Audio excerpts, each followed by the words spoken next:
पंच केदार का सपना हर एक शिव भक्त का होता है, तो इसी सपने के चलते आज मैं जा रही हूँ मध्य महेश्वर के ट्रैक पे, जो कि है उत्तराखंड के पंच केदारों में से दूसरा केदार। तो सबसे पहले जानते हैं कि यहाँ पहुँचना कैसे है।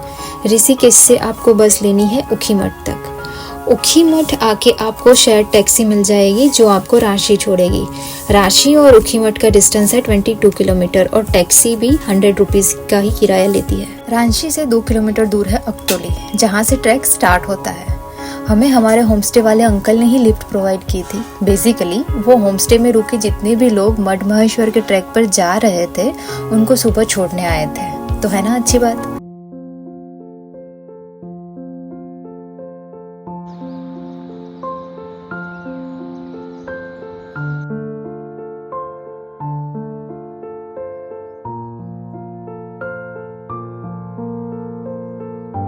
हमारा प्लान था रात को रांची पहुंच के दूसरे दिन सुबह अर्ली मॉर्निंग ट्रैक स्टार्ट करना, ताकि हम शाम तक मंदिर पहुंच के शाम की आरती का लाभ भी उठा सके। तो ये है 16 किलोमीटर का ट्रैक जो हम सुबह से स्टार्ट करने वाले थे और प्लान तो यही था कि शाम तक मंदिर पहुंच सके।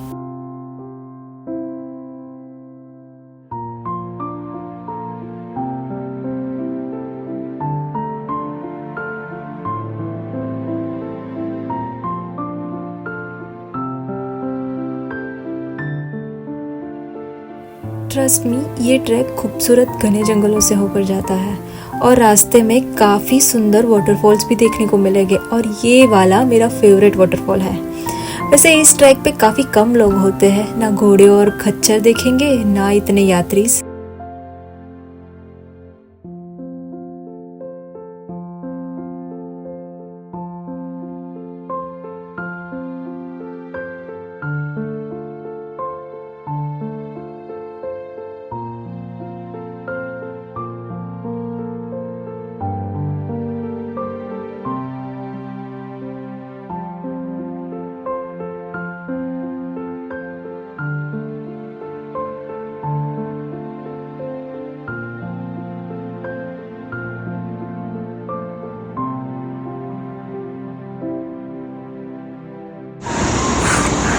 वहाँ पे है गोंडार गांव, जो पहला विलेज है ट्रैक में। बस अभी पहला स्टॉप हमारा वहीं पे होगा। वहाँ पे कुछ चाय नाश्ता करते हैं, फिर देखते हैं आगे का। तब तक ये रास्ते से जाना है। और ये मधुगंगा नदी।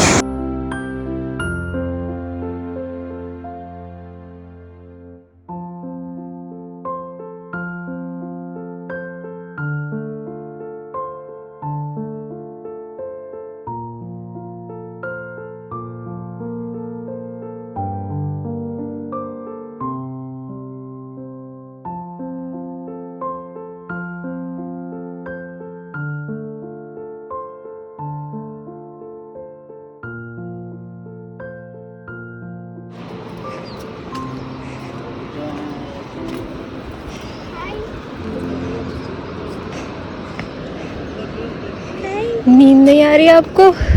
इतनी सुबह सुबह उठ गए।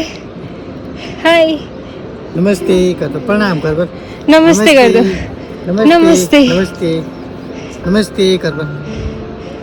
Cutie, bye. टाटा टाटा। नीचे जाना है कि ऊपर? 2 किलोमीटर ट्रैक करने के बाद पहला स्टॉप था गोंडार। यहाँ हमने ब्रेकफास्ट किया। तो ब्रेकफास्ट में हमने लिया था मैगी, आलू के पराठे and most important and my favourite बुरांस का जूस। डू यू नो, ये जंगली फ्लावर्स से बनता है और मैंने ये पहाड़ों में काफ़ी बार पिया है। इसका टेस्ट OMG, मैं बता नहीं सकती ये कितना टेस्टी होता है। पूरे ट्रैक पर हमने बस यही पिया था to feel energetic and हाइड्रेटिक।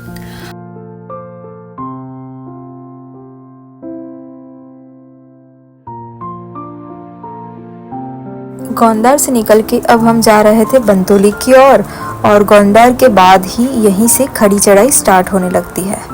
Lower बंतोली से 200-300 मीटर पहले अब हमें नदी क्रॉस करके दूसरी तरफ जाना होता है, जिसके लिए मोरखंडा नदी पर यहाँ के लोकल्स ने एक लकड़ी का पुल बनाया है।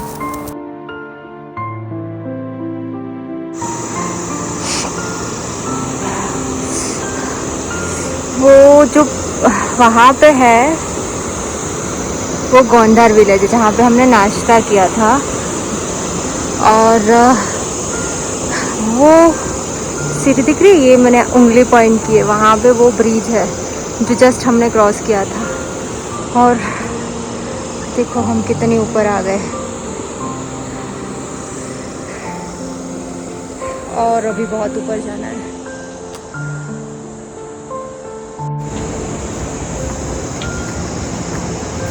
अभी हम बंतोली पहुँचेंगे, 2 किलोमीटर बाकी है आई गेस।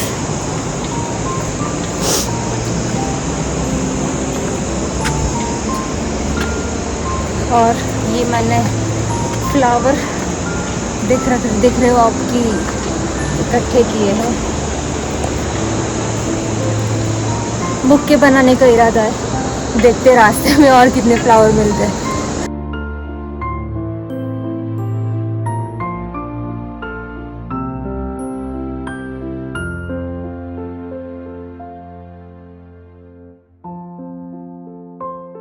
बंतोली पहुंचते पहुंचते अच्छी खासी धूप चढ़ गई थी, तो विंटर जैकेट अब बैग में चला गया। वैसे हमने इस ट्रैक पर तीनों सीजन्स देखे थे।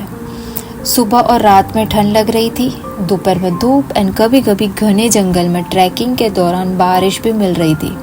तो आई सजेस्ट कि अपने साथ winter jacket and raincoat carry करके ही आए।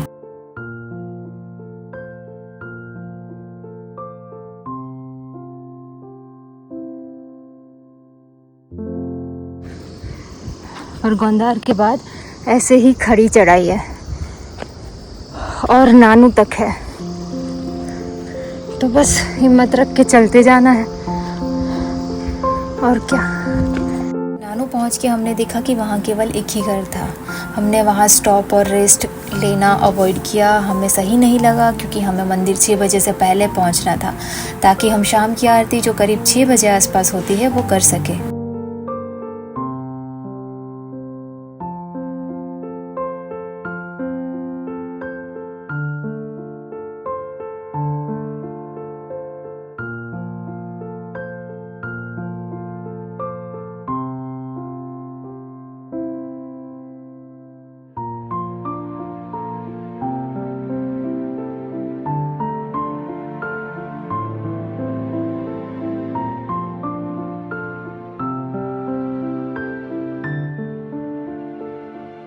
वहाँ बैठे हैं महादेव।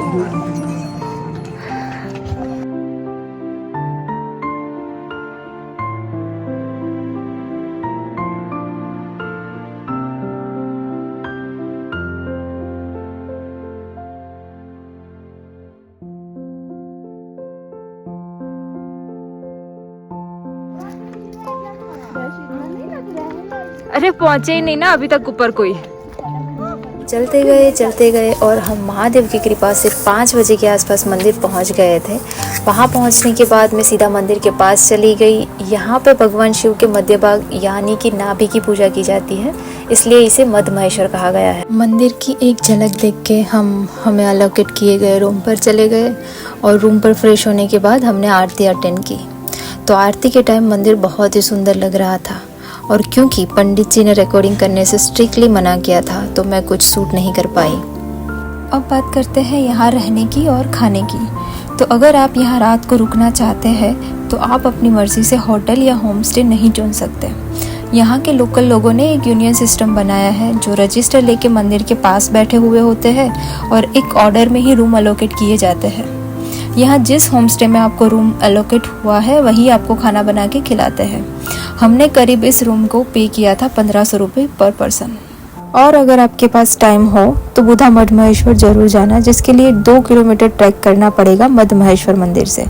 वहाँ से आपको चौखंबा पिक्स के सुंदर नज़ारे देखने को मिलेंगे और एक शिव मंदिर भी है जिसे बुधा मठ महेश्वर कहते हैं। और एक इम्पोर्टेंट बात, नानू के बाद मध्य महेश्वर में बिल्कुल भी नेटवर्क नहीं होता है किसी भी सिम का। और अपने साथ पावर बैंक रखना भी मत भूलना क्योंकि ऊपर इलेक्ट्रिसिटी नहीं है और सोलर रात के 10-11 बजे तक ही चल पाते हैं। हमने दूसरे दिन सुबह 9-10 बजे के आसपास रांसी बेस विलेज के लिए रिटर्न होना स्टार्ट कर दिया था और शाम होते होते हम रांसी अपने होम स्टे पे पहुँच गए थे। चलिए फिर ये व्लॉग समाप्त करते हैं। आशा है कि आपको अच्छा लगा होगा और वर्चुअली सेकंड केदार का दर्शन अच्छे से हुए होंगे। आपका कोई भी क्वेश्चन हो तो कमेंट ज़रूर करना और अब मिलते हैं नेक्स्ट व्लॉग में। Bye bye. हर हर महादेव।